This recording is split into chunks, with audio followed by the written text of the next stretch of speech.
welcome once again to Let's Talk Marriage. This is Pastor Larry coming to you this Wednesday afternoon with Let's Talk Marriage. All right. We're going to get right on into our program today. I hope everyone is doing well. If you woke up this morning, guess what? You are doing well. All right.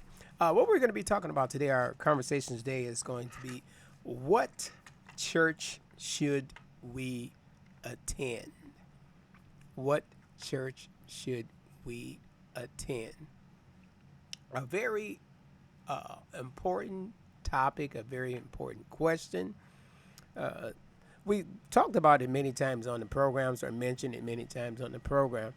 One of the things that should be done before you walk down the aisle with someone, that should be discussed.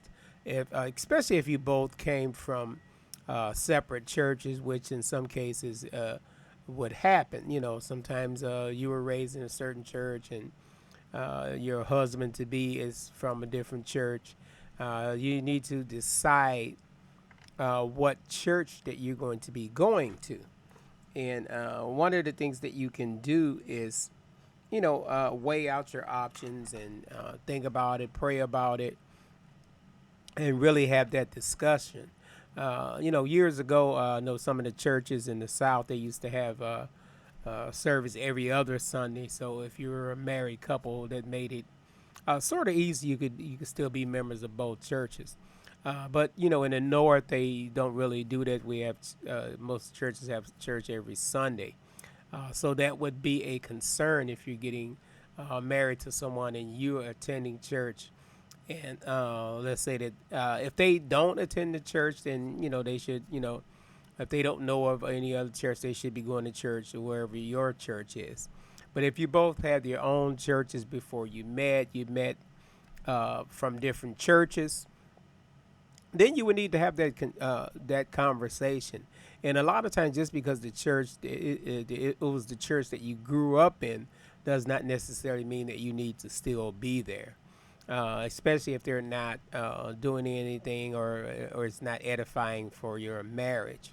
If there's a conflict, if your husband does not like that church, sit down and have that conversation. We've mentioned it many times on the program.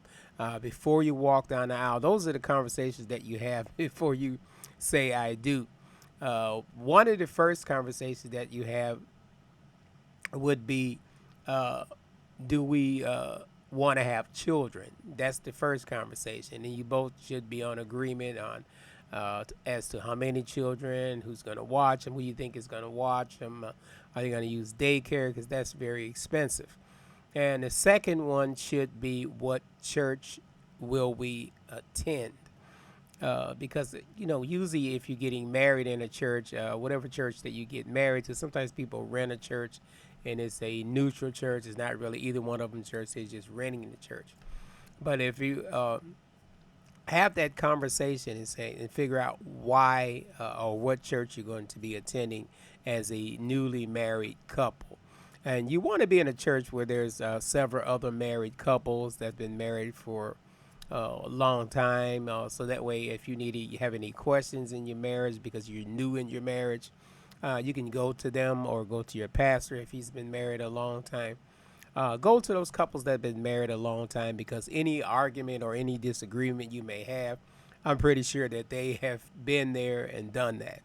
So that's very important that you do that. And when you have that conversation, listen to each other. Don't say, "No, my pastor been pastoring for years." That's not really an argument. What you want to find out is if that church is going to be edifying to your marriage, or is this going to help your marriage grow. And if it's going to help your marriage grow, then you make that decision to attend that church. And if your husband does not like your church, we said it on the program many times, make sure you have that conversation and find out why he does not like your church. And a lot of times, if he does not like your church, he more than likely have legitimate reason why he doesn't like your church. Or if your wife does not like your church, she might have a legitimate reason why she does not like your church.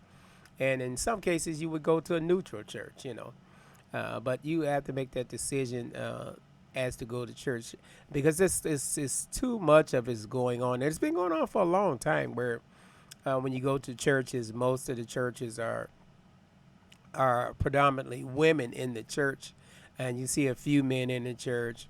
And most of the women that are in there, that doesn't necessarily mean that they're single. It just means that a lot of times their husband doesn't go attend church with them. Find out why they won't attend church, and if your church is one of those active churches. What I mean by active churches, they do things in the community. They have outreach ministries. They have men's ministry. They have singles ministry. That's where you would need to be. And if there's a church that's starting and they're looking to do things like that, then that's where you want to be, because you don't want to be put on the spot when you come in. Oh, he ain't been here a long time. Where you been? That sometimes deter people from attending church as well. So we want to make sure that we are attending church for the right reasons. Just don't go just because your wife made you or because your husband made you. Go because you want to go. That's why it's important to make sure that you choose a church that's going to be edifying and to the building of your marriage and enhancing your marriage.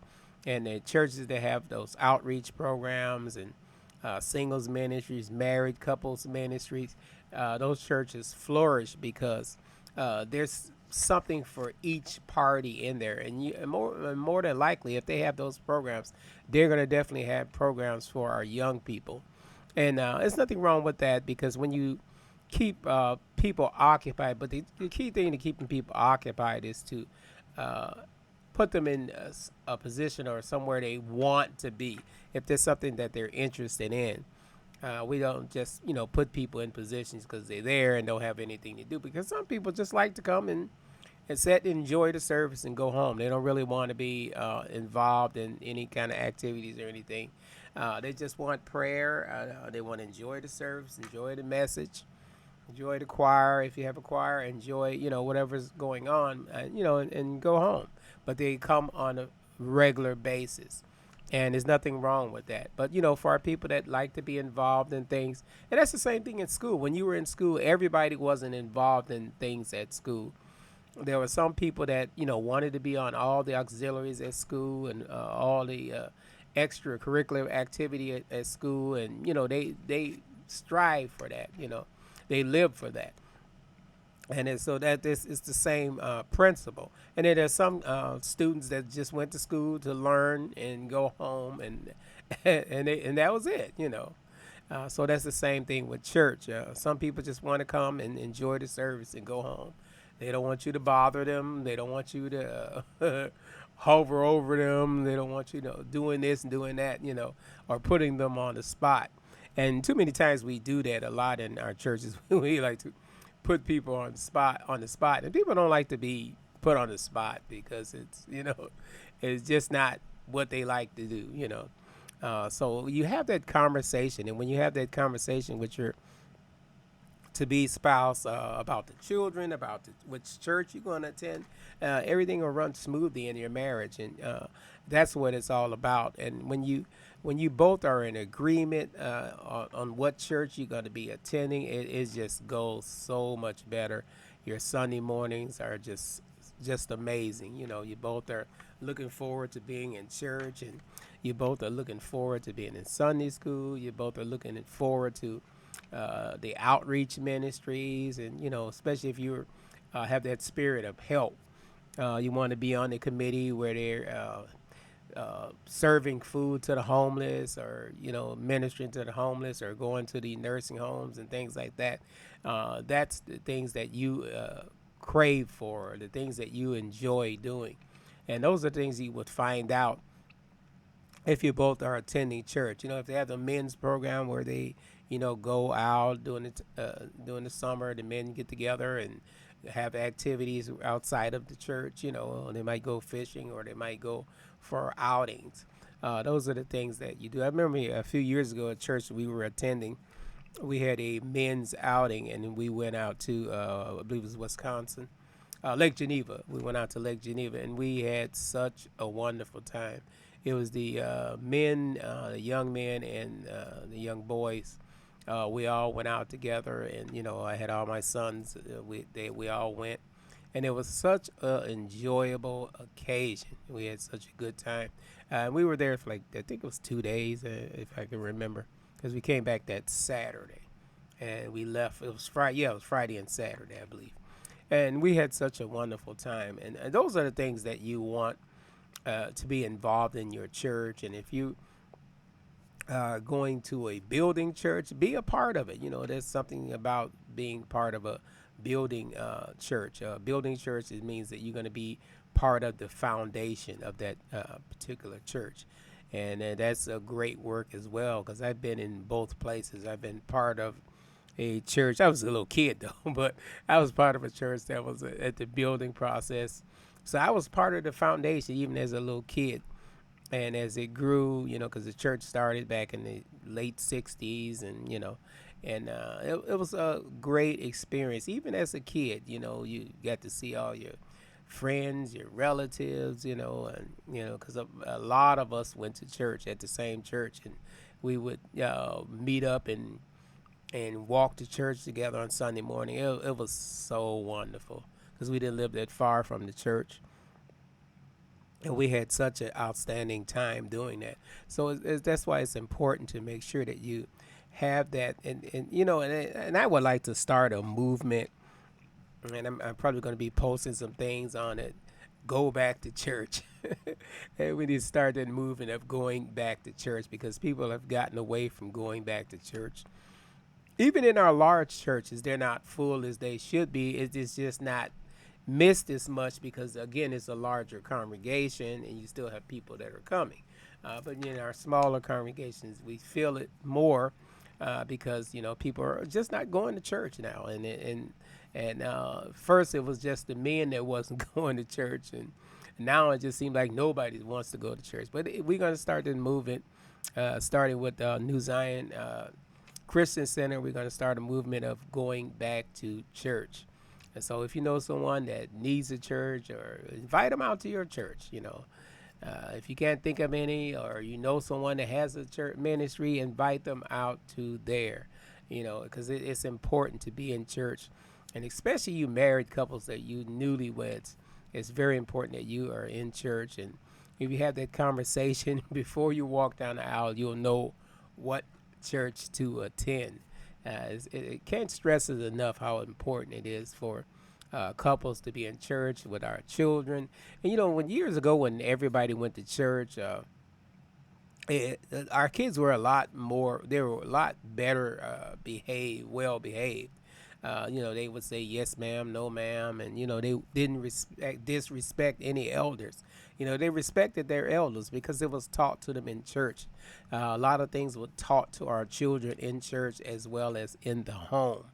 And we need to get back to that, and bring that back and go back to where we're teaching our children in church and in school as well. And just because you're in a church does not mean that it has to be boring. Go to a church where they're doing things. Where they're having activities, or at least where they're building something, or they have a vision, and be part of a vision of a church. There's nothing wrong with that. We have to put aside our differences, and all the things that we felt. A lot of times we got hurt in church, and I'd be the first to say there is such a thing as church hurt. But the thing about it, if you've been hurt in one church, go to another church. That's all you have to do. And no, let me tell you now, there's no perfect church. So if you've been hurt in one church and you let it get to you, more than likely somebody will say something at the new church. So it's better off to just let it ride. And everything works out for the good. So just learn to take a bruise. It's not necessary that they should be doing that, but sometimes you just have to ignore folks and move on, because you're there for yourself. You're there for your salvation, not nobody else's salvation. And they have to give an account to God for their actions. So make sure that we are attending church and uh, as couples and have that conversation before you walk down the aisle. What church you're going to attend, find out why your husband don't like it, why your wife don't like it. Find out. That's a very important conversation, and it can be very engaging, and it could be a very informative conversation that you have, because things are just not like they used to be. With so many avenues where you don't have to go into a physical building, but it's so much fun. It's just like watching amusement park on TV. You can watch it on TV and it could be just exciting. You can say, "Oh, look at that ride. That looks like it's a scary ride. Oh, wow." But it's nothing like being there in person and actually on that ride at the amusement park. And that's the same thing. There's nothing like being in church physically. It's nothing like it. You can watch it on TV or see it on social media. You should be watching it after effect, where you say, "Oh, there I am. I look kind of good on there," and things like that. So we want to make sure that we start a movement of, and tag someone and share this video with someone. And when you share it with them, say, "Let's go back to church." This is Pastor Larry. We're going to be signing off, and we hope that you have a wonderful, wonderful day. This is Pastor Larry, and we want to take this opportunity to invite you out to our services at New Zion Christian Center. We're located at 15014 Des Street in Plainfield, Illinois. Until we meet again, this is Pastor Larry with Let's Talk Mary.